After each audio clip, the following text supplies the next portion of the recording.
کیا آپ بھی یہ سوچتے ہیں کہ میں دعا تو روز کرتا ہوں پھر بھی میری زندگی میں کچھ بدل کیوں نہیں رہا؟ اگر ہاں تو یہ ویڈیو آخر تک ضرور دیکھیں، کیونکہ شاید مسئلہ دعا میں نہیں تیاری میں ہے۔ ہم سب چاہتے ہیں اللہ ہمیں فوراً دے دے، فوراً کامیابی، فوراً سکون، فوراً وہ رشتہ، فوراً وہ رزق۔ لیکن کبھی آپ نے سوچا اگر اللہ آپ کو وہ چیز دے دے جس کے لیے آپ ابھی مضبوط نہیں ہیں تو کیا آپ اسے سنبھال پائیں گے؟ اللہ ہمیں آزمائش دے کر توڑتا نہیں، اللہ ہمیں آزمائش دے کر تراشتا ہے۔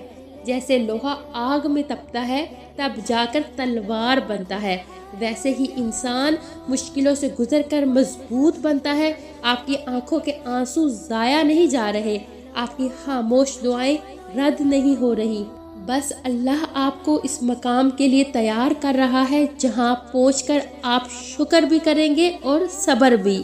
کبھی کبھی اللہ وہ چیز نہیں دیتا جو ہم مانگ رہے ہوتے ہیں، بلکہ وہ ہمیں وہ بنا رہا ہوتا ہے جو اس نعمت کے قابل ہو۔ اور یاد رکھیں جب اللہ خاموش ہوتا ہے تو وہ غافل نہیں ہوتا، وہ کام کر رہا ہوتا ہے، آپ کے حق میں آپ کے تصور سے بھی بہتر۔ چلیں اب کچھ لمحوں کے لیے دنیا سے دل ہٹا کر اپنے رب کے سامنے ہاتھ پھیلاتے ہیں، جسے سب پتہ ہے، جو سب بدلنے پر قادر ہے۔ یا اللہ ہمیں اپنے فیصلوں پر راضی رہنے والا دل عطا فرما۔ یا اللہ ہماری ٹوٹی ہوئی امیدوں کو اپنی رحمت سے جوڑ دے۔